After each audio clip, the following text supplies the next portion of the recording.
It is Sunday, February 22nd. The United States and Canada. The United States have gold medals in both men's and women's hockey. And this is a show called What Chaos from the Sports Interaction Studios. My name is David Bean. I sit beside Pete Blackburn, and holding it down in the country of gold medal champions is Sean DePaz. Sean, happy Sunday, February 22nd, the United States and Canada to you, my friend.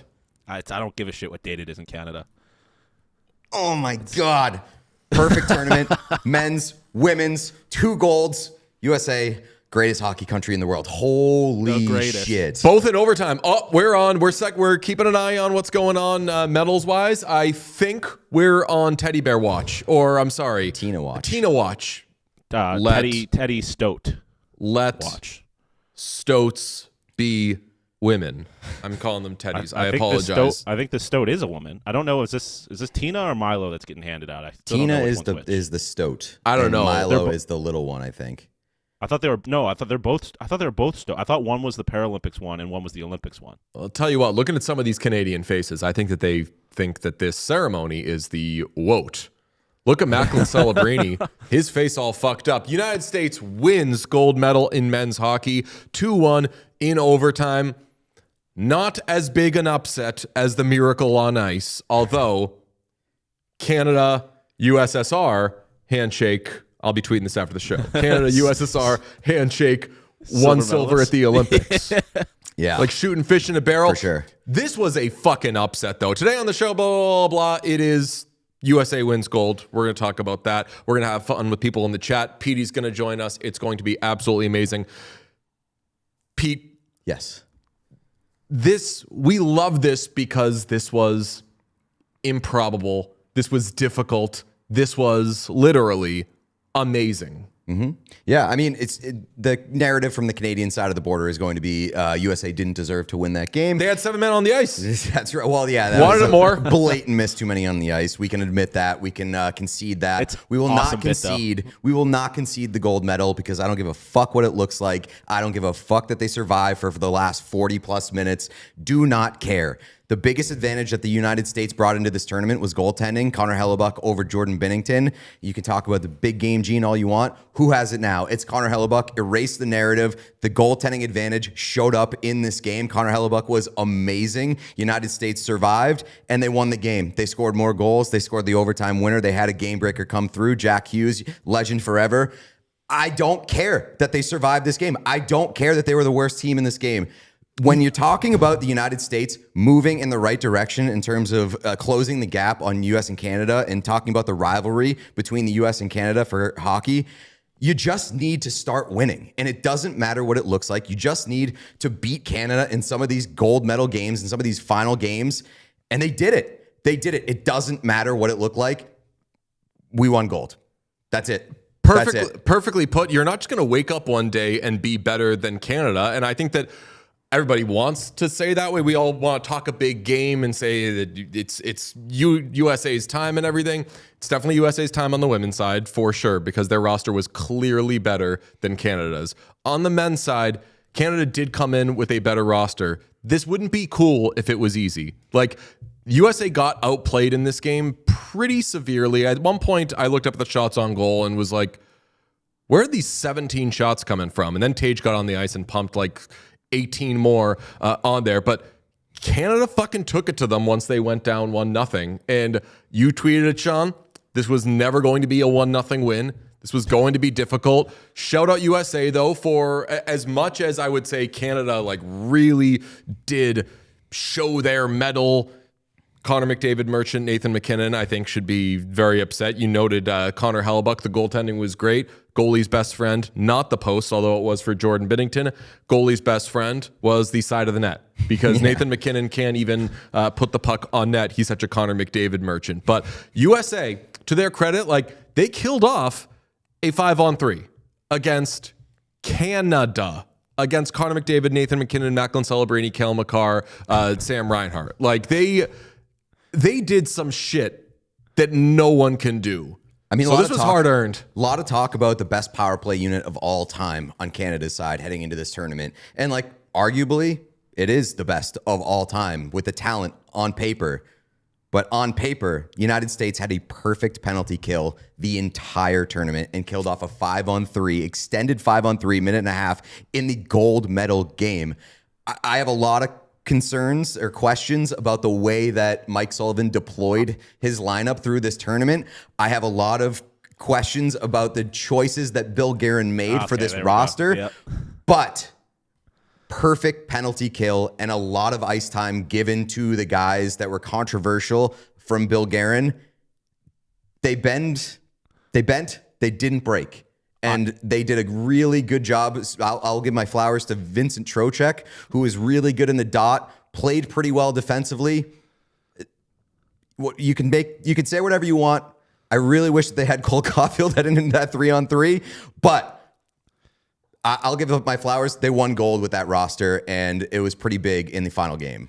I am not going to make anyone else apologize to Bill Guerin, but I'm going to apologize to Bill Guerin because not only did the two guys that I consistently said should not be on this roster were like crucial to this power play, but then the big reason everyone said that Cole Caulfield should be on this roster was for the exact situation that they ended up winning in anyways. So like, yeah, not to say that like Cole Caulfield or DeBrincat or somebody doesn't make these games like maybe it doesn't go to overtime if you have Cole Caulfield on this team, but every criticism that I had of Bill Guerin's roster choices ended up being like the exact reasons they won this game. So yeah, I think Bill Guerin. I think that the like fringe guys obviously were more targeted. That conversation was a lot more targeted towards the United States with their roster selection, but did Sam Bennett do Canada many favors in the knockout round? Like, not at all. It ended up being Canada's guys, and obviously the team that loses is going to have more reasons why they lost than the team that wins, because the team that wins has 0 reasons why they lost. But like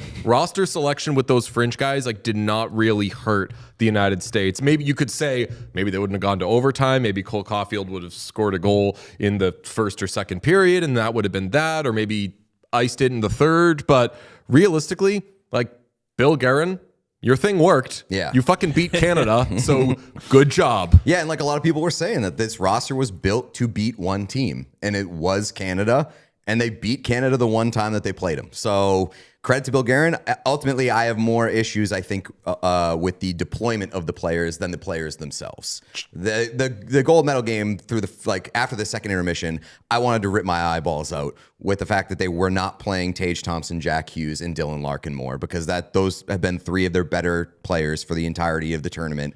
And ultimately, that correction was made, and Jack Hughes gets the big signature moment in overtime.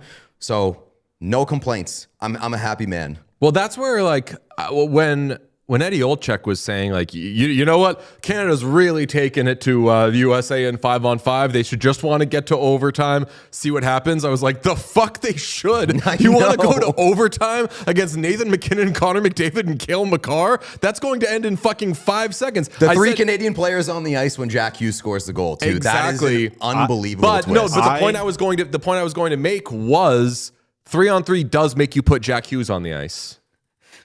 Hellebuyck just got his gold medal, and he's whooping. He's turning around. He's yucking it up. What a legend. Quinn Hughes smiling. Dude, the Quinn Hughes smiling. Gold medalist. The Jack Hughes smile pictures, I mean, going to be even better than the Quinn Hughes smile pictures, because Jack Hughes lost like 8 teeth in that game. And it's just going to be like the most hockey guy pictures of all time. I did buy a t-shirt.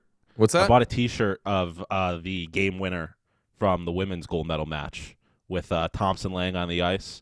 It's awesome. I can't wait to get it. But yeah, I mean, I want a picture of Jack Hughes on a t-shirt.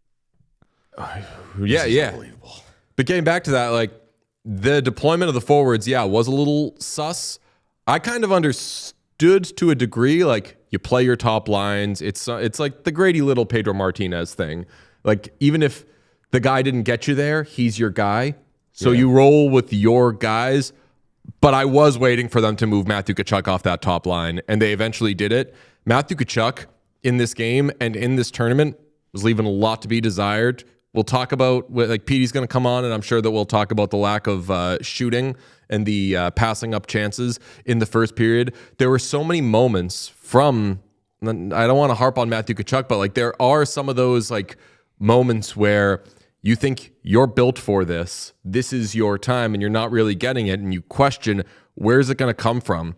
And it ends up coming from like the Dylan Larkins of the world, and I fucking love that. Absolute dog. Like a lot of Americans, but I'm looking at Brock Nelson right now. I fucking loved Brock Nelson in this tournament. Granted, he could have made it 2-0 and possibly put the game away in the second period, although Canada was tying this game no matter what the score was going to be, and it was going to go to overtime. But like so many guys who I was like, let's wait till we get to the tournament, watch Brady Tkachuk, Matthew Tkachuk do their thing. Brady had some of those moments. I think that Brady was getting made fun of way more than, I mean, you want to make fun of Brady Tkachuk, go for it, as long as it's not too mean. Like, I thought there were a lot of Brady Tkachuk jokes that could have gone towards Matthew Tkachuk in this tournament, because Brady Tkachuk I thought actually was playing well. I thought a lot of the jokes looped them together. There was a lot of Tkachuk brother jokes. It ends up being the Hughes brothers that are the stars of this tournament, because Quinn gets the overtime winner against Sweden. Jack gets the overtime winner against Canada. Can't leave out my guy, Matthew Boldy. Big signature moment in the first period. That first period goal was unbelievable, and I was waiting for that moment for Matthew Boldy, and I'm happy we got it. I got to take a victory lap on that one. Zach Werenski, Brady Tkachuk holding up the Johnny Gaudreau jersey right now. Yeah. Absolutely love it. Johnny would have scored 90 goals this season, and Bill Guerin would have left him off the roster because American goal scorers just aren't allowed on the team. I know support staff doesn't get golds, but Ellen Hughes is responsible for 2 goals, and that fucking rocks. Yes. Also, I wanted to say, in full transparency, I was somebody that said just get this game to overtime, because with the way the regulation was going, I did not think that if you played another 20 minutes of 5-on-5 hockey, I think that U.S. absolutely loses that game. And it's not to say that I'm happy that the game ended in 3-on-3, but I'm happy that it ended in a goal. And I think once you get to 3-on-3, it becomes basically a coin flip. Okay, let's run through some. Before we do, Chad's doing a lot of Minnesota Wild talk. You obviously, as a New Jersey Devils fan, you got to be happy to see Jack Hughes scoring the game winner. But I'd be terrified of like the ensuing 24 hours that Jack Hughes is about to have alongside Bill Guerin and the bond that they are about to form together. I would be scared shitless about the next 24 hours and how that bond is going to develop. I mean, that division has just gotten more terrifying, because now you have 3 Wild coming back with gold medals, feeling great, and then you have Brock Nelson heading back to Colorado, just pissing off Cal McCarr and Nathan McKinnon consistently. You're gonna get us, which is fucking murdered. One of the most terrifying. They can't DMCA the national anthem, can they? Yes, they can. Play someone else's broadcast. But the Olympics might assassinate you. So yeah. Okay, fair. Sorry, hand up. Yeah, no, I don't think that would be like a DMCA thing. I think that would be like a sniper takes you out for using the Olympic broadcast. Kidnapped in the back of a van. Yes, I'll watch it on YouTube after the fact. Yeah, I'll be honest. Jack Hughes, hero in this tournament, and turned around his international stonk like crazy, given how he looked in 4 Nations. If I'm a Devils fan, I'm not worried about like the Wild coming for him, trying to steal him away. I mean, I am. Wild are no building their team wisely. I think you'd be crazy not to be a little worried. Yeah, I think that it's more likely Jack Hughes stays with the Devils and keeps getting hurt.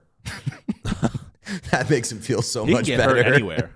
I mean, I'm just being realistic. Well, to be fair, and the Wild are building their roster wisely. Well, while we're in international stuff, I'm still so high on Jack Hughes. But the second you make it about like NHL stuff again, I'm like, I'm not giving up everything I fucking have to get Jack Hughes. Ew, especially when you have Minnesota Wild medical staff. Famously, no issues there.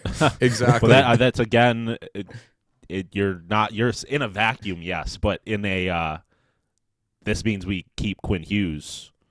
Apologies to any New Jersey Devils fan. No, you're just keeping fucking Quinn Hughes now. Like, yeah, I hate to fucking put the kibosh on this. We're not doing Hughes teaming up talk right after this. No, because quite frankly, again, if I'm a Wild fan, I don't want that. I want Quinn Hughes, and they should be able to sign him. And then you keep building around your 2 amazing players, and you don't give yourself a bloated situation. That's right. I mean, have we considered the possibility that they're all just gonna team up with their new favorite head coach Mike Sullivan in New York? Now we're talking. Sean. They've got cap space, don't they? Shut up, Sean. I think that might be the one thing that could get me on the New York Rangers train. is just them just grabbing the Hughes brothers out of nowhere. We have a show to do tomorrow. We'll talk about this tomorrow. When Let's you talk were about that game. when you were talking about like Devils fans should be worried for the next however many hours of Jack Hughes, I thought you were saying he's going to like cut himself with the gold medal or It's get possible. injured that way. I think he got his injury out of the way during the game, though. Yeah, but someone else did that to him. That was like the fiercest high stick I've ever seen. That was just like a full blown. Obviously, it was an accident, but just like a very forceful whack. Look at the Gaudreau kids taking the team pick with USA. Incredible. I love that. Look at all that gold. The medals aren't bad either. That's amazing. Oh. Hell yes. Adorbs. Oh boy, there's gonna be a lot of tears. That is fantastic. Okay, did you Give put them a PD up? stoat. Yeah, PD's here when you're ready. Okay. PD is here. Welcome, Steve Peters from inside the coach's room. PD, USA wins gold. Your thoughts?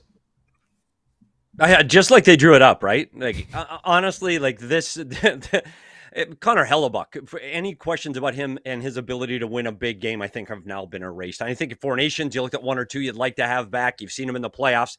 He was absolutely outstanding. I mean, he's the difference in this game. I love the Hughes brothers, but hey, without Hellebuyck, this thing could have gone out of hand in the second period. Huge win, 1980 all over again. I'm excited. Let's go USA. 1980 all over again. I'm not sure about that given the circumstances, but yeah, fair. I'm happy. Buddy, I'm happy that the result is the same. Pete, where were you in 1980? Were you like, buddy? You weren't born yet. He had like 11 years to go. Waiting in my dad's balls. Dude, I was there. Like, this is it. Like, I'm jumping up and down and cheering. I don't cheer for hockey games anymore. I just don't. Like, I've been jaded and pushed through the ringer. I just don't get excited about hockey games anymore. I was jumping up and down in my living room. Unbelievable. And let's face it, like Canada played the game they wanted to play. They got pucks to the net. They got a lot of shots. Their fast players were fast. They had opportunities all over the ice. Their power play looked sharp and moved the puck well. They just couldn't score. So I think this is the exact game that everybody expected, and it's just a matter of who can put the puck in the net, and it's the Americans. And the Canadian Stars, which was like their biggest strength, was their game-breaking talent at the top of their lineup. They had opportunities. Connor McDavid on a breakaway, like barely got a shot off, ran out of room going up against Connor Hellebuyck. Macklin Celebrini on a breakaway. Nathan McKinnon wide open net hits the side of the net. Like those three guys who have been their strongest assets through this tournament kind of flubbed the big moments in this game. Yeah, that's part of it, definitely. And you looked at this team, and we said they had game breakers going into this game. Like, clearly they had the better players at the top end of their lineup. But I want you to go back, and people are going to hate me for this. I'm sorry. But DJ has seen this from the Edmonton Oilers before, and man, I'm going to be in trouble for this. I want you to watch Connor McDavid on the winning goal after he drives the net and runs out of room, and Hellebuyck pushes the puck behind the net.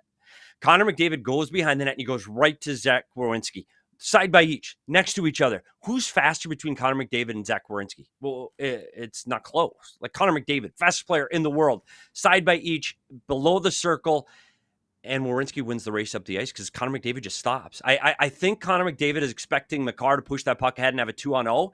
So as the puck goes up the ice, McDavid is now behind the play. And that's what allows Werenski to get the puck. And then Werenski pushes off the second fastest player in the world, Nathan McKinnon.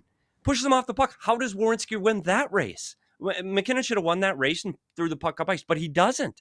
And then, this is the one that hurts Canada, he over back checks. 97 over back checks, and he goes to Werenski. Again, he had an opportunity to go to Jack Hughes and take away the middle of the ice, get his stick in the lane and take away the pass. But we've seen it in Edmonton over and over and over again. When Connor McDavid back checks, he back checks to the puck because he wants it back. That's what gives the lane to Jack Hughes. That's where Jack Hughes beats Binnington, and that's how USA wins the gold medal. Damn, I was going to ask you as part of this conversation, like who you felt had more what the fuck moments. And I know that what you're saying isn't a what the fuck moment. It's more McDavid playing just like a puck hawk instead of kind of thinking in the long game there. But USA had some moments where, well, obviously in the first period, overpassing, not shooting, forgetting that they're going up against Jordan Binnington. McAvoy has the drop pass to nobody late in the third period that could have been costly. Jake Gensel, I'll say in general, even Quinn Hughes, who has been a legend. I think that Canada's goal is kind of his fault because he starts with that home run pass that gets intercepted. Canada puts it back in the zone. I forget who rims it all the way around, turns into icing, and that all could have been avoided. Who do you think kind of gave you more Like, ah, shit, this is going to cost them moments. Was it USA just because they didn't have the puck? Yeah, it wasn't even close. Like, the Americans threw the puck into the middle of the ice on breakouts. Brady Tkachuk threw it into the middle. Hughes throws it into the middle of the ice. You can't do that against Canada. Like, that would be point number one on the board for the American coaches. Do not throw the puck in the middle of the ice in the defensive zone ever. I don't care if you think you got a pass here. Don't do it. So that's one. And the draw pass at the blue line behind your back, buddy. Like, it's not USNDP. Like, go forward with the puck. That play could have ended the game. That drop pass backhand at the blue line. The USA made a lot of mistakes. I think they were on their heels a lot, and it's forced by Canada. Canada's speed to pucks. Canada was faster on pucks. Canada moved the puck much better. Canada played more like Canada than USA played like USA through the first three periods. There's no question that the Americans almost gave this game away and would have if not for the play of Connor Hellebuyck. Like, face it, like, this is Connor Hellebuyck stealing this game from Team Canada, period. Like, there were so many opportunities. And to your point, McKinnon's inability to put that shot in, he scores that 99 out of 100. Empty net like that, he does. Celebrini, McDavid, they had their opportunities. So clearly the Americans made more mistakes. But in the end, if your goaltender can make those saves that cover up those mistakes, this is what happens. But you do think that the story for this is Connor Hellebuyck? Without question. No question. This is on Connor Hellebuyck. Sorry, I keep freezing here. I don't know what it is. If it's no, me, you're fine on our end. I'm so excited. Okay, yeah, this is Connor Hellebuyck. No, I wanted to articulate the Hellebuyck of it all, if you would, Petey. Yeah. Yeah, and it's funny because you've seen him in games, big games. This is how Connor Hellebuyck plays games 1 through 82, has for years. And in the playoffs, he gets those little hiccups, and he's not dialed in, and he doesn't follow the puck all the way in, and he doesn't look as huge as he did today. Honestly, he looked in control the entire 60 minutes, and the 5-on-3 could have been devastating for the Americans. Devastating. But he comes up with 2 or 3 huge key saves at the right time in that 5-on-3, and they're able to survive it. Like, really, that was another moment in the ice that in this game that you go, that's the TSN turning point, is where Hellebuyck's able to get through the 5-on-3 power play and kill that penalty off. It's one of those moments where the Americans just, you look like they're going to get thumped. Like, they were on their heels. They couldn't get the puck out of their zone, take 2 penalties, and they were able to survive. This was about surviving and hanging on for Team USA. So what does the postmortem look like for Hockey Canada? Do they come away from this game being like, look at the deserve to win a meter. 99 times out of 100, we win this game. We got goal lead, blah, blah, blah. Our best guys kind of didn't score in these big moments. Or do they actually look at their roster and the way that they're approaching some of these games and say some things need to change? It's interesting because when you went back to the World Cup of Hockey, the Americans built a team that was built specifically to beat Canada. They had more checkers on that team. They were bigger. They were stronger.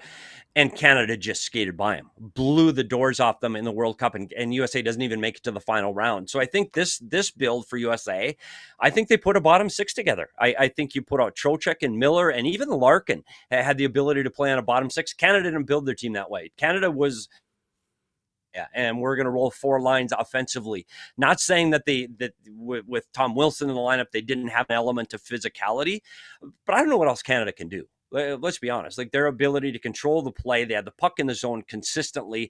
You wonder if an offensive defenseman like a Jacob Chychrun makes a difference in this game or this tournament for Team Canada. That's one of the things that I think USA had the advantage in, is their ability to move the puck from the back end. I know they had Cale Makar, and Cale Makar is, we'll debate it for another show, but Quinn Hughes and Cale Makar. But once you get past Cale Makar, the defense of Team Canada, I don't know if they were as offensively as talented as they were for Team USA, and I think that makes a difference. I think in this tournament, Team USA was able to generate offense because of their defense, and I think Canada did it in spite of their defense. So I think that would be the one key for Canada, is I think they've got to look for better, more puck-moving defensemen to get the puck up the ice more quickly and join the rugby with their speedy forwards. Why do you think Matthew Tkachuk wasn't as loudly Matthew Tkachuk in this tournament? Obviously, he was injured for a lot of this season, and he's just coming off an injury, but I imagined that this would be kind of a Tkachuk's show. And like Pete said today, people have said it the last couple of days, where like the brothers that we're talking about here are the Hughes. And that makes sense because one of them is Quinn Hughes. And then if Jack Hughes showed up, then great. Why do you think that this wasn't as Tkachuk heavy as Four Nations, outside of the fact that in Four Nations you could fight? And I think, honestly, DJ, that's number one, is their inability to fight. I think that takes an element away of Matthew Tkachuk's game that he doesn't have in his toolkit. I do think he looks slower. I don't think he got to the net as hard. I don't think he got his feet moving as well. But you talk about the injury he's coming back from after this long of a time away, and I think it showed. And matter of fact, I sat in the third period, and they were on a power play, and I'm going, gosh, I don't know if you might want to get Matthew off of this right now because he's not able to make the quick plays that he normally makes. He's a heart and soul guy, but if his feet aren't moving, it's hard to play that way. And it's hard to be the guy battling in the corner when you're struggling to get to the puck and you're getting beat to those races. I think he was effective. I think he's a guy that brings his emotions to the ice, and I think that helps. But I don't think he was the Matthew Tkachuk that we saw in Four Nations, but partly because of the fighting and partly because of the speed. Who do you think comes away from this tournament, whether it's an individual or, a narrative or whatever? What do you think is the biggest shifter after this tournament, like heading in and to after? Like, is it Connor Hellebuyck and sort of his big game narrative? Is it Jack Hughes and his international reputation in terms of how we were talking about him after Four Nations? Is it somebody on Canada's side? Like, I think that there's a lot of things that people are going to look at differently after this Olympics. What's the biggest one to you? I think you nailed it on the head with two different guys. And Hellebuyck clearly is the guy that walks away from this with his swagger, with his confidence back up. The biggest problem for him is his team is a long way out of this. They're 11 points out. Like, to see the Winnipeg Jets come back into this, they're going to take a Herculean effort to get back. Like, they're so far out of it. I think that's a big problem for them. I think what this does, though, is put Quinn Hughes, people that watch the game close know what Quinn Hughes is, know what he's about, know his ability to change a game. Unfortunately, he was stuck in Vancouver. Now he's stuck in Minnesota that don't get a lot of national TV time. He to me, has stepped closer to Cale Makar. And if you don't say those two are the two best defensemen in the world, then you're not seeing the game. I think those two players manifested, like, it's amazing what Quinn Hughes was able to do and how he does it at just... He stops his heart rate. Dude doesn't get nervous. He's seeing his ghosts and he's just calm and he just makes those plays. So I think those two guys, for American hockey fans walking away, are going to see this and go, wow. For Canada, it's Celebrini. The coming out party, this kid is the future of hockey, period. I know we've had the Connor Bedard Celebrini debate. Please don't debate this anymore. Celebrini Connor Bedard's a great player, really good player. He's going to help the Chicago Blackhawks get into the playoffs here very soon.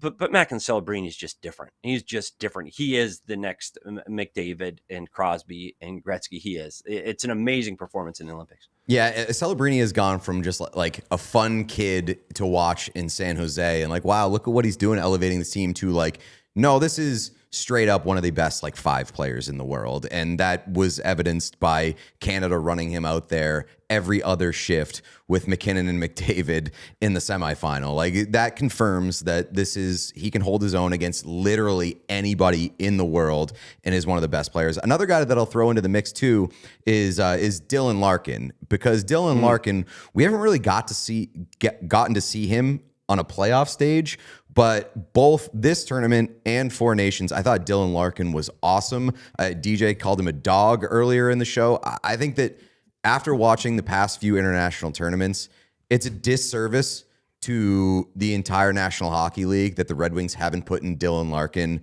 and I would say Lucas Raymond to a lesser extent in the playoffs, because we need to see those guys more on the big stage.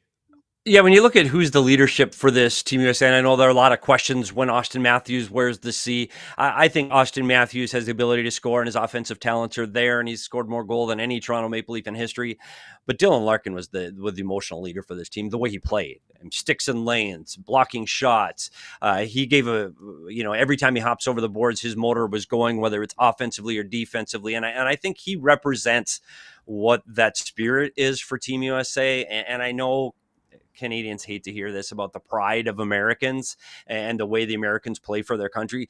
I think he embodied that. And I think Dylan Larkin showed that. And that's how he plays for Detroit. He quietly goes about his business. He plays both ends of the puck. He's going to get you an overtime winner, but he's also going to back check and steal the puck from somebody else late in a third period. He does the little details because he takes pride in his game. He was so much fun to watch. And the last player Pete talked about is Sidney Crosby.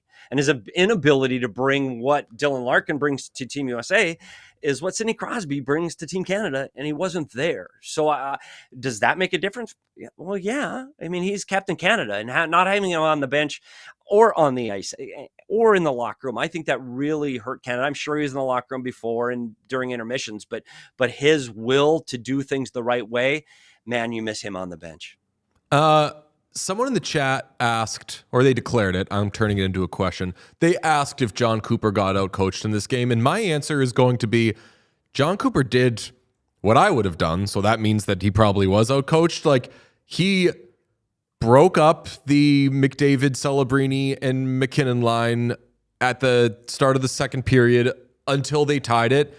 That's kind of what I would have done. Like, I would have ridden the top star. This is the middle of the NHL season. This isn't the end of the playoffs where you know that guys are super tired. Yes, they've been playing a lot of hockey to this point because of the condensed schedule, but he was leaning on players who were skating circles around everybody. Like, that's what I would have done. What did you think about his coaching job?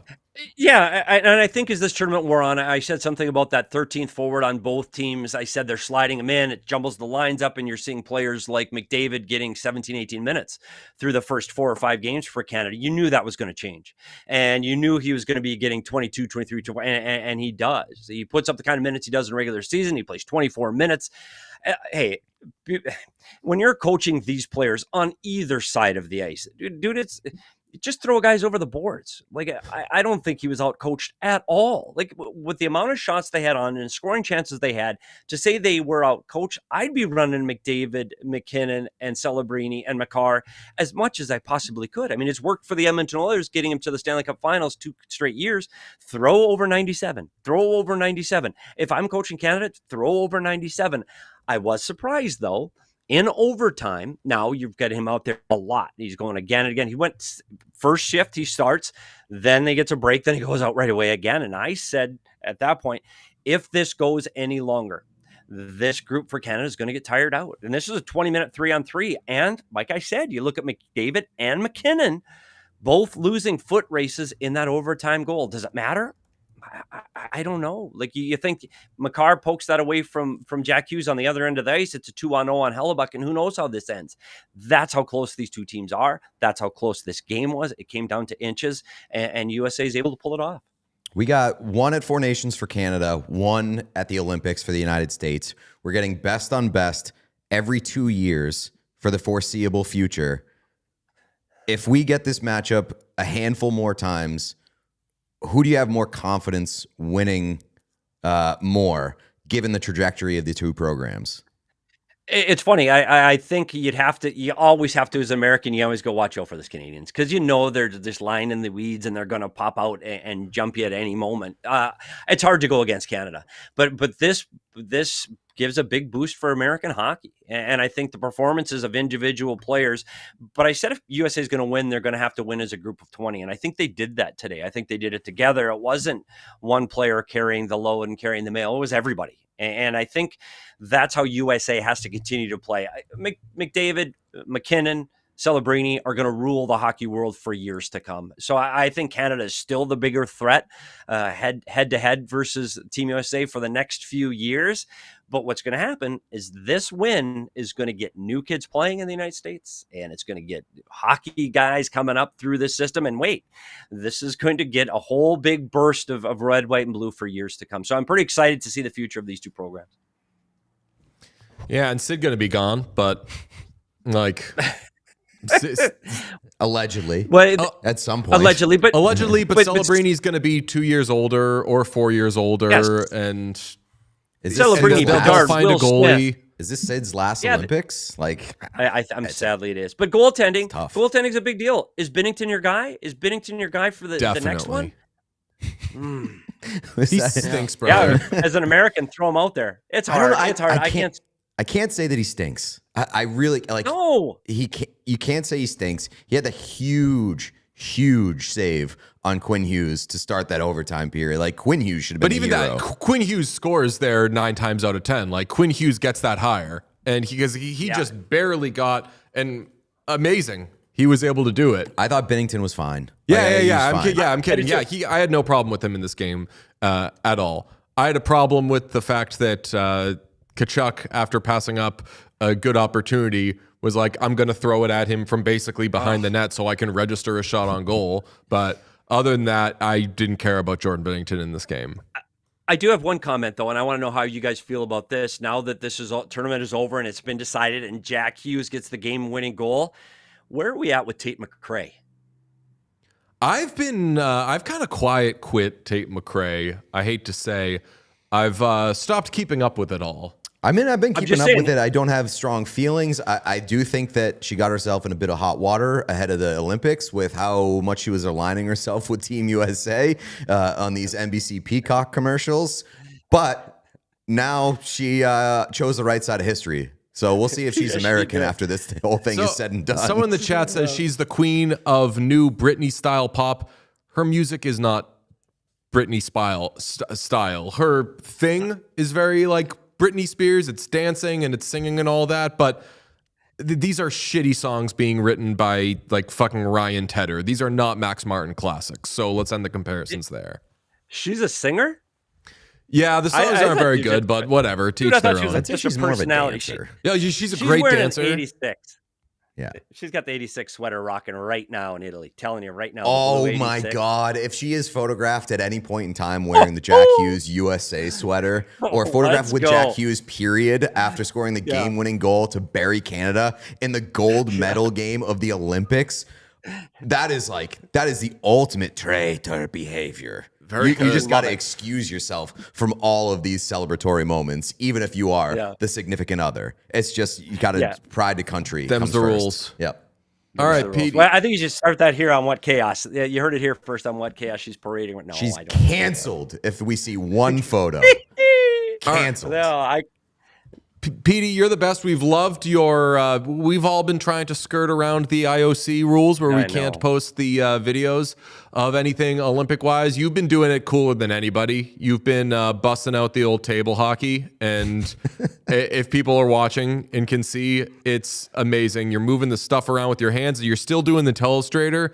It's better than anyone else is doing it. We're just showing clips of things that might kind of have something to do with it, but really don't. Is that also this is the inside the coach's room branded table hockey? Oh, heck yeah, it is. That's incredible. We got to know people. We got to know people, and it helps with the guys that did the boards for the Arizona Coyotes. Now did one for me.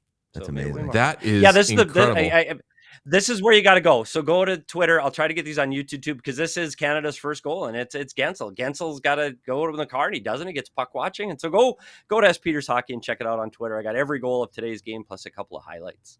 You're the best. It was fun. All right. Now I can Thank go you, back to Petey. video. That was Thank hard. you so much. Thanks, guys, for having me. We'll you guys talk are to you the best. soon. It'll be NHL next time. That's fun. Thanks, guys. Can't wait. See you guys soon. All right. Bye. I just want to give a shout out to the world allowing NHL players, and by the world, I mean NHL, allowing NHL players back in the Olympics, because a lot of people are new to hockey and they're watching the Olympics and they're seeing this shit, the most intense, high pressure, everything better than any of us who watch hockey all the time have ever seen. Amazing. This is as good as it gets. This literally today's game, I think, is as good as it gets in terms of I had more anxiety, goosebumps, just anticipation for this game than any game that I can remember. Maybe like going back to Four Nations a year ago. Like the get up for these games is incredible. And the fact that we're going to get it every 2 years, maybe not this sort of final or this sort of quality of drama every 2 years, but the fact that we get to look forward to the international best on best for the foreseeable future, not every 4 years, every couple of years, is really huge for the game. And I was talking about it with like a lot of people in my lives, and I know a lot of people that were watching today's game who are not hockey fans, who don't really care. They were jacked up for this game, and they were like asking me, like, this is huge, but like, how big is it for somebody like you who watches all the time? And I'm like, I'm telling you, this is the biggest hockey game I think I've ever seen in my life. And when you're watching this game, there's gonna be like at least 3 Hall of Famers out there at like any given time. This is maybe the best collection of talent between two teams that we've seen like in our lifetimes. I can't speak to like the 80s or whatever, the early 90s. Can't speak to that. Yes, but you can. The talent is better now. The game develops and the talent. The talent is better now. It's why LeBron James is the GOAT. He's the best player in the most advanced form of the sport has ever seen.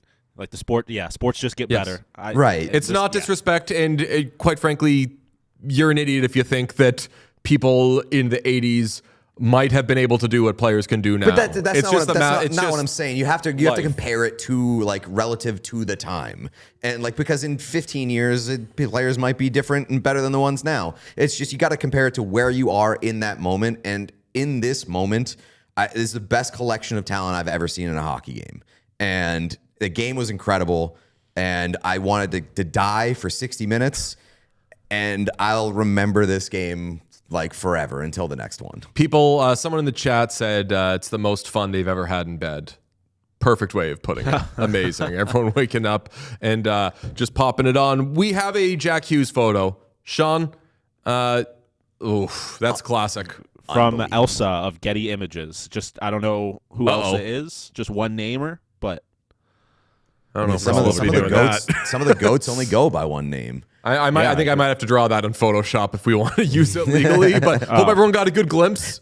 Looks really good. I did say as soon as the game ended, I was like, get ready for the Jack Hughes photos with no teeth, American flag draped around them, covered in blood. It's just going to be an enduring image of American hockey for a long, long time. As soon as he scored that goal, if any of his teeth were still loose, he like went over in the corner and popped the other ones out and been like, this is my fucking moment. Went over to Sam Bennett and was like, finish the job, pal. Yeah. No teeth. Only thing you're good for. I mean, Sam Bennett's two signature moments in this Olympics were penalties. Were him running the goaltender and a double minor high sticking call, which is so perfect for Sam Bennett. So that's what I'm saying. Like, we questioned stuff about USA because I did think that they had more questionable roster selections, but there were some where, like, when they put in Sam Bennett as a replacement, we were all like, wouldn't have done that. And then we kind of move on with our lives. Didn't cost them, I guess, because the USA didn't score on that power play, but did Czechia score on the power? I forget which game it was that Sam Bennett ran over the goal. Yeah, they scored. They scored off the faceoff. Yeah, which was like almost bad because I couldn't be like it was just off a faceoff. It wasn't off a extended power play. Oh, was that the Rantanen one then? That would have been against Finland then. Yeah. Okay, but either way, like he cost them once, didn't cost them today. But generally, I'm not gonna. I thought the Sam Bennett line, I will say, not naming names, underwhelmed me. Yeah, I would agree. Yeah. I mean, I'll say it. Thought Brad Marchand had a bad game today. Bad gold medal game. Fuck off, sir. Yeah, I saw someone tweet it. He's just a little too old for this, I think. Like he's just not he couldn't keep up with the speed of this game. Yeah. I think that people said that the first couple of games of Four Nations, though, where they were like, maybe Canada was a little quick to name him as one of their people, and then he ends up like turning it on and he's great. Brad Marchand's always going to have a moment. Sometimes the tournament's just too short. That's the way I see it. I wouldn't leave him off. That's for sure. We've dubbed Jack Hughes in the history of the show. Chad is now calling him Jack Hughes. Jack Hughes. Jack Hughes. Jack Hughes.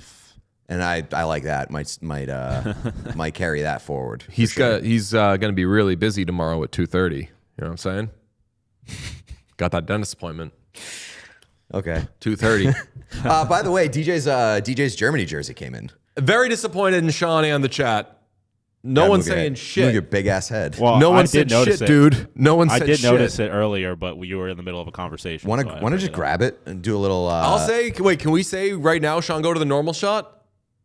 It looks good there. Yeah. And it doesn't look bad anyway, but like it definitely is... You wouldn't know that it was a phony baloney. No, I'll say front of jersey, grade A. Back of jersey, grade A-. It looks the back is where it really kind of phony baloney to me because it doesn't have the back bib. of the Germany jerseys look like. They don't have that font.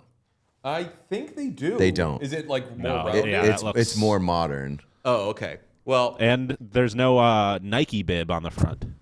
Yes. So, but here's what I could possibly do. The Nike bib, lack of Nike bib is a bonus for me. I could fair. I could possibly Frankenstein get the bad Germany one that they sell that says Germany and see if I can use this as the base of building a real crest. I could do it. I would have to buy some equipment, but there's also no shoulder. The back looks really so bad. It's really back looks so bad. Wait, I'm about to send a picture of, or I'm about to pull up a picture of what the back of the jerseys actually look like, and it's not jarring. even close. It's pretty jarring. Yeah. Okay, now people saying I got scammed. No, I didn't. I bought this for like $1 and knew it was going to be cheap. But let me see what I can get a Germany. So for anybody who is not aware, it's got to be your first time listening to the show if you're not aware, but Germany does not allow their crest to be sold on the national jerseys, which is a weird rule that I think they're trying to avoid that branding being used nefariously as a result of past transgressions. So when you see the retail Germany jerseys, they just say Germany across the front instead of having that sick-ass eagle crest. So you have to find it not elsewhere. Not even close. That's it's what I'm not saying. close. That's what I'm saying. Not even close. Oh, and I forgot that it's on there. It's on the black part of it too. Yeah, and that's like one of my favorite parts. Yeah, it's not even close. Okay, so the question is though, can I think I can do it. I'm gonna have to talk to some Jersey people I know and see if I can. I'd need to figure out, would I be able to take the Germany lettering off without fucking it too bad? Do you think so, Sean? No, I don't think so. Yeah, I think you'd have to be like a real magician. You'd have to be Canada's magic man to make that happen. Is that crest printed on? That one? That one is like- not.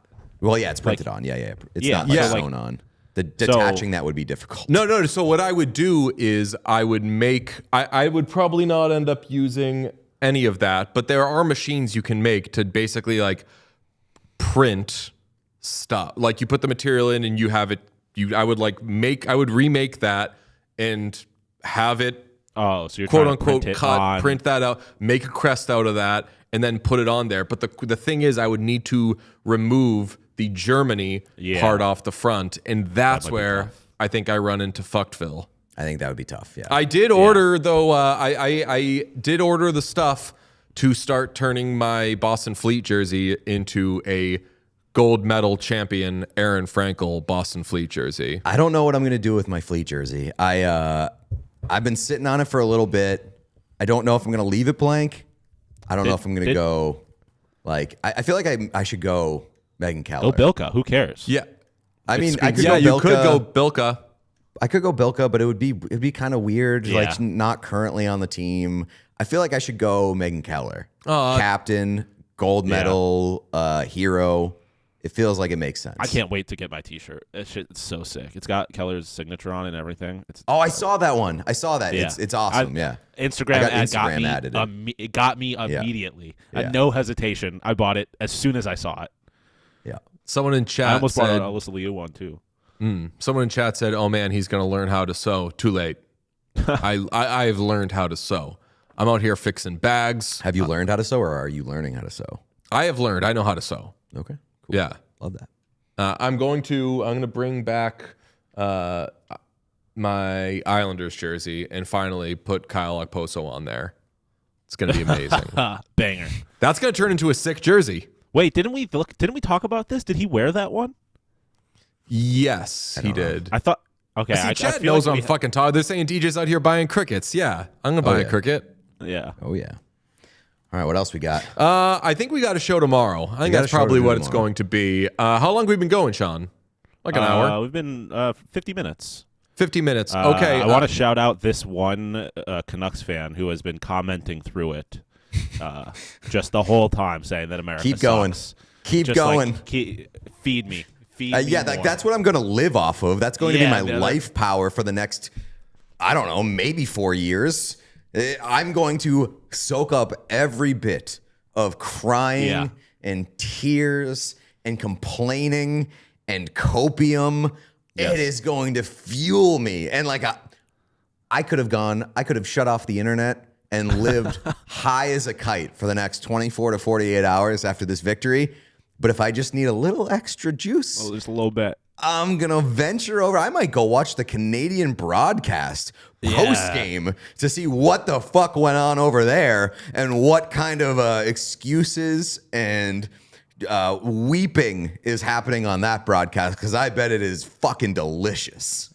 I tweeted a picture of me back when I interned for the Syracuse Crunch. I got to wear Morrow's Olympic gold medal from the 1980 Miracle on Ice. Well, not the Miracle on Ice, because famously that was not the gold medal match. And I tweeted it with quite literally, like, Connor McDavid's never done this. Like, I have worn an Olympic ice hockey gold medal, and Connor McDavid has not. That's got to suck. That's got to suck. That's got to suck. It's got to suck so bad. That's amazing. Oh man, the amount of silver medal emojis I'm gonna send out over the next like I don't know. The best 4 part years. is It's that gonna be great. I had a bunch of sexists in my replies after I tweeted that Canadians were bums for losing to the American women, being like, "Oh, wait until Sunday, bookmarking this for Sunday. Who cares about the women? Fucking, not only do I care about the women, but I care about the men too, and they both beat your ass. Come on." After how could you?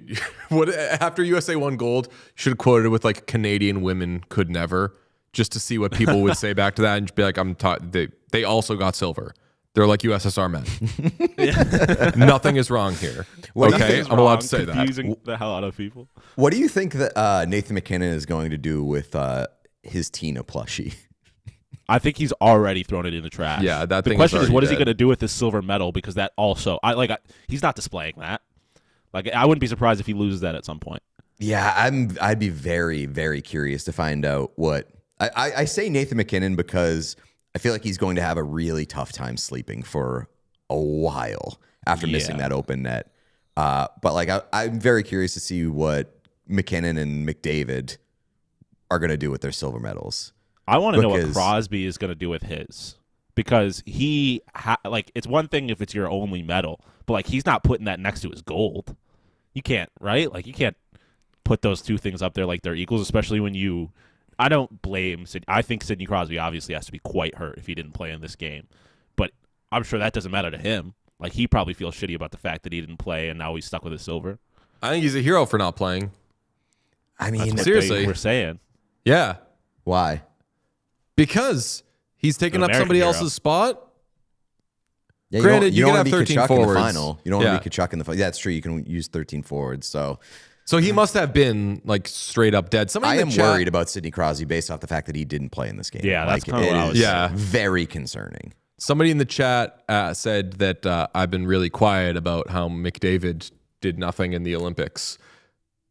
He did have the best Olympics ever as an individual player. The record for most points in an Olympic tournament. You have to have just gotten rage baited. There's no way someone is sincerely saying that Connor McDavid didn't do anything in this tournament. I mean, even in this game, even if it was about this game, like he failed in the big game, that PD analyzed his last shift and said that he was a little too aggressive in following the puck instead of going to Jack Hughes. Even if you just want to make it this game, like he was fucking incredible. Like the USA did not have the puck in this game because of Connor McDavid. I do want to say there is video on Twitter of Nathan McKinnon getting his plushie. And he grabs it and he just looks at it. He like turns it around and looks at it, and then just like looks away. He has zero time for Tina or Milo or whatever those things' names are. He's like, I hate my fucking life. Let's run through some super chats. Everybody press like, by the way, if you are watching this live, and subscribe if you stumbled upon us. We love you. We got episodes every day, Monday through Thursday, but we've just been doing them constantly with the Olympics. Young Gritty says, Ellen Hughes the hero for both men and women's teams. Hashtag Shiro. Very nice. Thank you to Ray. It's weird that Flyers fan is doing hashtag Shiro. Stephanie says, what the Hellebuyck is a kilometer? Let's go. Very good. With a bunch of American flags. From Philip says, nothing. Nothing to say. Right on. Renee says, no doubt about it. I am happy USA won, but I don't love all my allies. But I am happy Darcy Kemper played 0 minutes. There you go, Renee. Renee always finds the silver lining, as they say. Full Venom Jacket says, in my opinion, Canada left too many goals at home. Bedard, Scheifele, Chychrun, and Bouchard. Helly stole this game. That was the huge edge. Congrats. It's a good point, and like I said, the team that loses ends up having their roster analyzed more than the team that wins. It's only natural, but there were points throughout this tournament where I was like, maybe they'd be eliminated by now, but they could use Evan Bouchard. I will plug the newsletter. I did say before the tournament, like everybody's talking about Bedard's omission. Why is nobody talking about Jacob Chychrun? Because Jacob Chychrun has had an awesome year, awesome couple years. Yeah. And I really do feel like Canada's back end could have used a player like him. And I'm glad Petey said it. I'm glad somebody in chat said it. Jacob Chychrun being left off, I think, should have been a bigger story. Do you know where Jacob Chychrun was born? Arizona. Florida. Really? Ooh, which I he is pointed Canadian. out. Is he the fifth Hughes brother? Yes, because I tweeted earlier, I said when Hughes took the penalty late in that game, I said Jack Hughes is Canadian, and someone responded, he was born in America. And I'm like... So is Jacob Chychrun. Or he was born in Florida, and I was like, first off, so was Jacob Chychrun, and secondly, that just because you weren't born in the country doesn't mean you're not Canadian. That's right. Like, that doesn't mean anything. Did you see what I responded to your tweet? No. You said Jack Hughes is Canadian, and I responded, his brother is literally on Team USA with a picture of Dylan Larkin. That's awesome. Jude says, first in my bloodline to cry over hockey. First of many. So are we getting, it's like Jude rooting for America over in Saudi Arabia? Because that rocks. Ooh, yeah, good question. I mean, I guess you could cry over hockey regardless just of it being awesome. Yeah. I guess And- there's probably plenty of Canadians who cried over hockey, too. Yeah, a lot of tier potential today from anybody, honestly. Holy shit, Connor Hellebuyck says, Mimi, take a fucking bow. Absolutely. Dog. Renee Maldonado says, Pete, stand for the anthem. Sorry, didn't do that. I was standing. You just couldn't tell. I'm that short. Aaliyah says, on behalf of an inebriated Eileen, Jason Robertson deserves a gold medal. Even if Jason Robertson was on this team, there's no chance he would have played. No chance he would have played. He would have been the 13th forward or the scratch forward. Would have gotten no shifts. And honestly, with the speed of today's game, I don't know if Jason Robertson That's the fucking thing. Like, so many of these coaching decisions, I think, kind of went right. Yeah, right. Like, I if they had ended up a goal short, I would have been like, okay, maybe you want a Cole Caulfield. I was asking for Cole Caulfield more than I was Jason Robertson. I do feel bad for Jason Robertson because this was probably his best shot to end up there, and it just didn't happen for him. And players that he's better than made the roster. Correct. That's a tough pill to swallow. Yeah, 100%. Agata? Oh, I had Agata all day, but Agata, I would guess. Agata.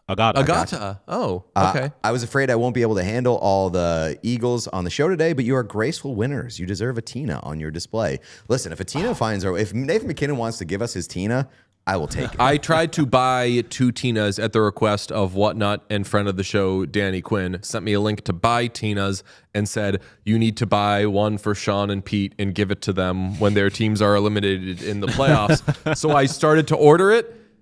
There were duties and tariffs on those things. I was going to pay $40 for them.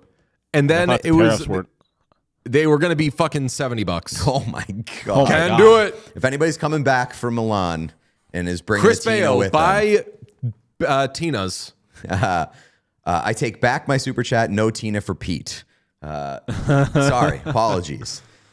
Michael Curtis says John Cooper coaching, quote, the greatest team ever assembled, end quote, 2-1 in the medal rounds with a +1 goal differential. Completely overrated.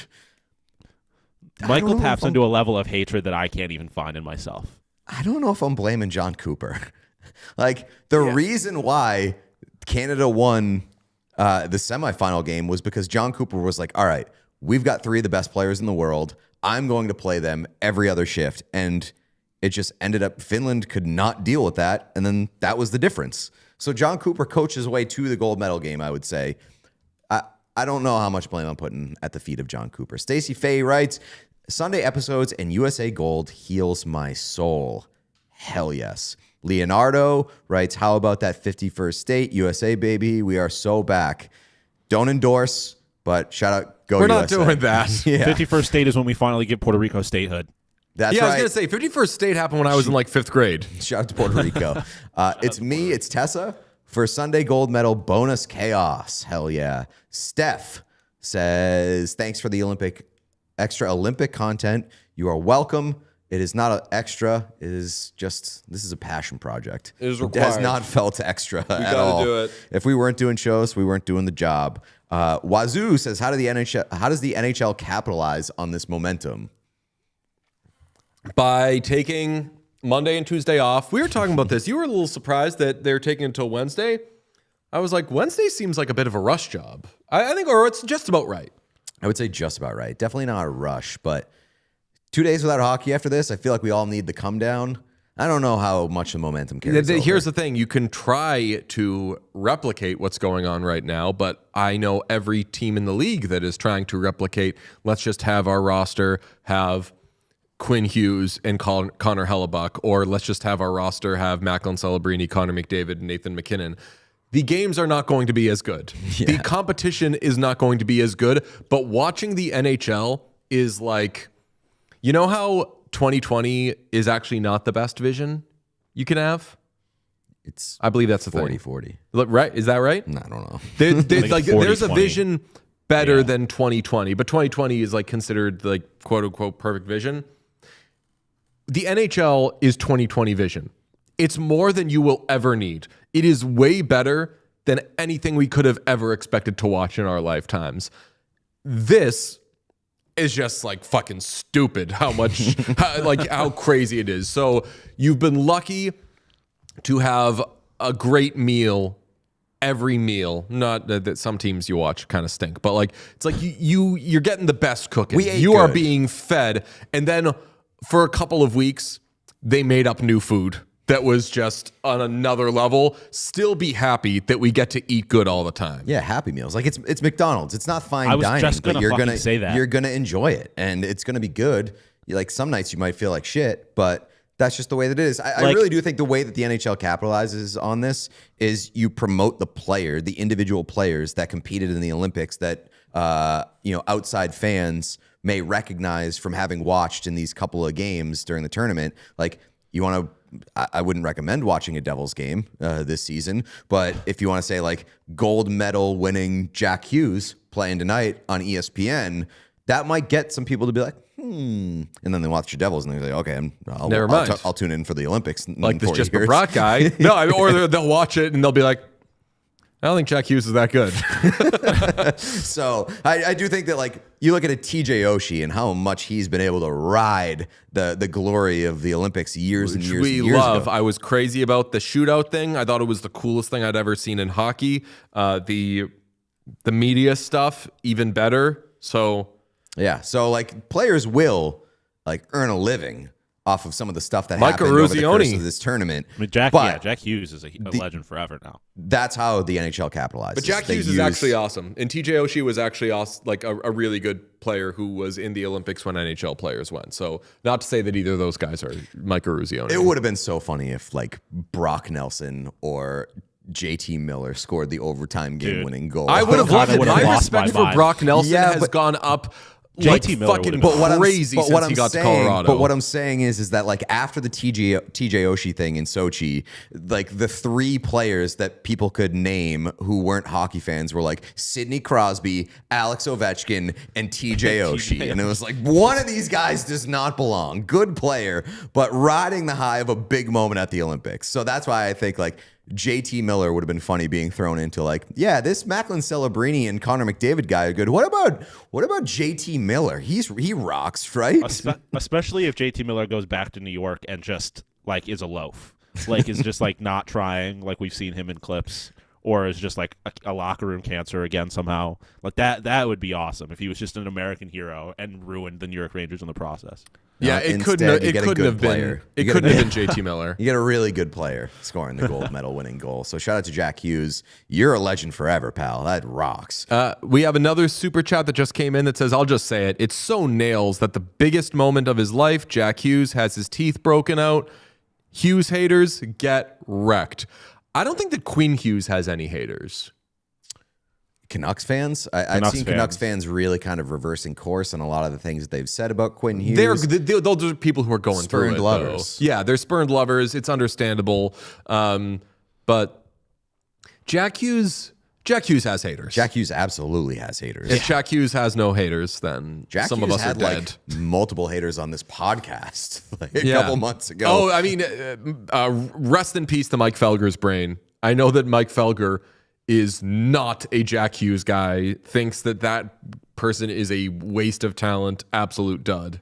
I mean, I wouldn't. He go bases that it on far. Four Nations. Felger, Yeah. I was going to say, Felger has never watched a New Jersey Devils game that didn't involve the Boston Bruins. And even then, maybe has never watched a New Jersey Devils game. Yeah. I didn't listen during the Olympics. Felger does watch a lot of hockey, though. I didn't listen during the Olympics. Does he really? Because you said like this week that you were listening to Felger and Maz and they were talking about Connor McDavid. Oh, yeah. And they were like, wow, this guy's amazing. They just like give him the puck in the defensive zone and let him cruise up the ice and he makes a clean entry every time. It's like, yes. Yeah. That has been the Connor McDavid book since he entered the league. But what do we know about Felger and Maz? They don't watch the Oilers. No because- time for Western Conference hockey. Whenever we go on their show, we change the subject to the Western Conference to piss them off. And boy, does that work. They get so mad. So this week on Felger and Maz, they learned that Jack Hughes has a brother.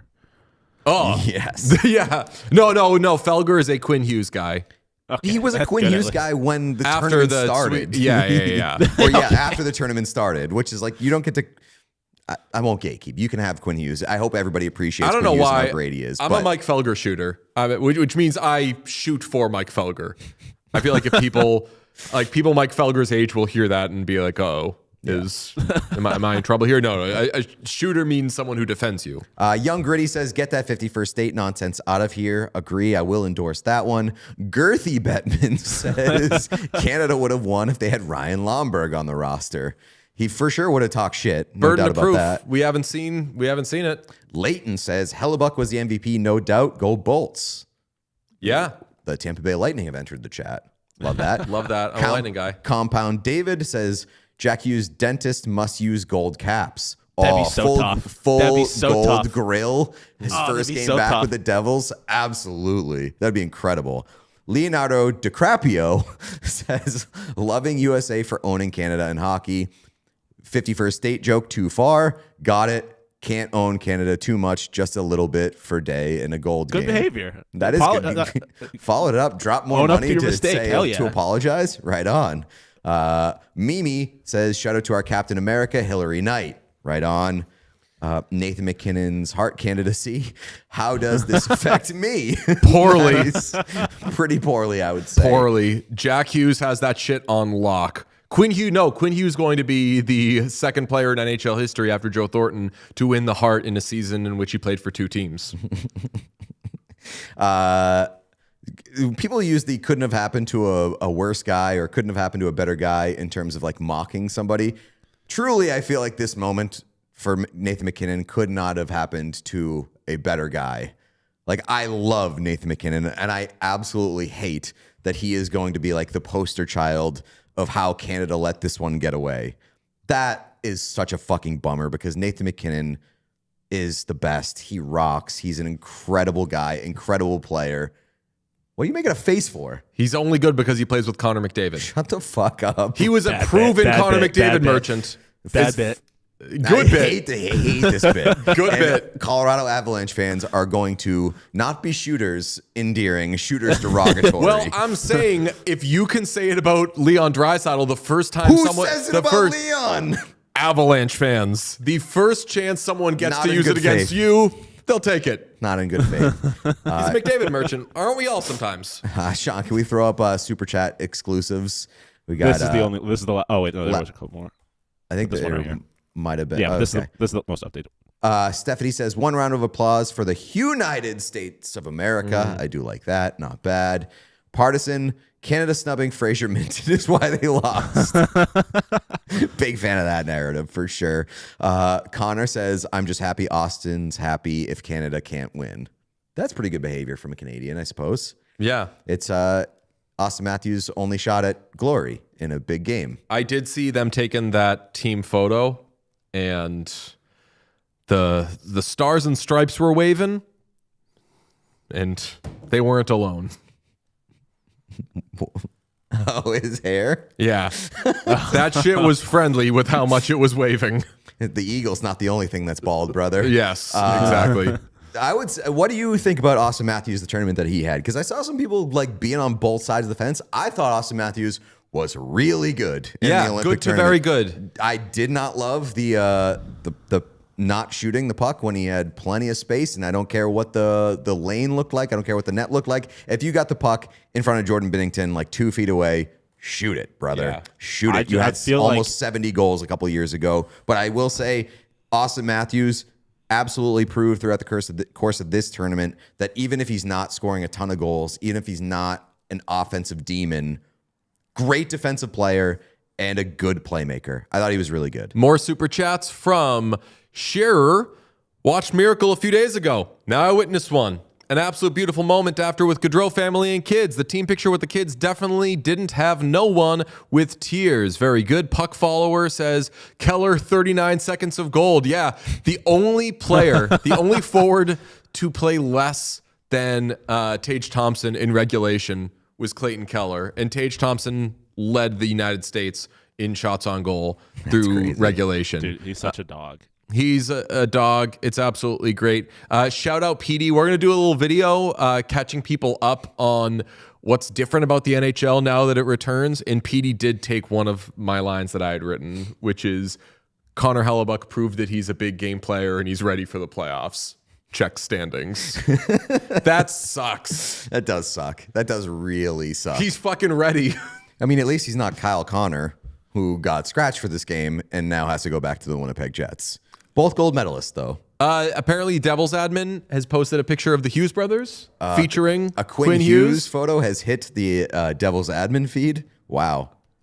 Damn. That's when you know shit has gotten real. You have one gold medal and you get all soft on us. It's not a good bit. I had just decided after a long time of not understanding it, I talked myself into, it's a good bit. I like it. Keep doing it. And they stop first chance they get. Can confirm they did. They did, yeah. Cowards. Absolute cowards. Everyone, thank you so much for hanging out with us throughout the Olympics. This has been a friggin' party and an awesome party for the Americans, but I hope also an awesome party for anyone who just wanted to see some good hockey, because we saw some great fucking moments. Really, they were all scares or losses for Canada, so shout out my Canadian friends. Like, must suck. Like, the Czechia game must have felt amazing to get through that. The Finland game must have been such a sigh of relief. I'm not telling you anything you don't already know. And then this one, like, they tie that game, and I wanted to keep watching. We don't know until we see it happen, but better team fucking lost. That's why we watch this, though. Shout out America. Shout out everybody who has enjoyed the Olympics with us. Win a meter. I just checked. Money Puck is offline during the Olympics. That is a huge blow for the Canadian fans. Huge blow for the Canadian Canada fans. put Money Puck out of business because they so badly have deserved to win every game that they've either nearly lost or lost that Money Puck fucking just went Prince family paper business. Dude, Money Puck really blew it. They really blew it. They could have had so much free promotion today if they just did a deserve to win a meter for this game.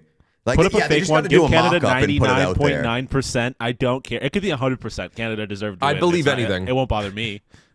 I mean, shout out Wolf Parade. I'll believe in anything. One more. Clubbers says, America is the only place where miracles not only happen, but where they happen all the time. Famously, this happened in Italy. Get fucked. And, no puck. And it doesn't happen all the time. This is literally the USA's first goal Nice. since the miracle, The last miracle. 40 years ago. Nice one, Thomas Wolfe. So it's only happened once, and it was in America at least, but this one was in Italy. Thomas Wolfe, not a puck knower, but hey, we can't all be perfect. We'll talk to you Monday. We'll have our regular show. Love you. Bye.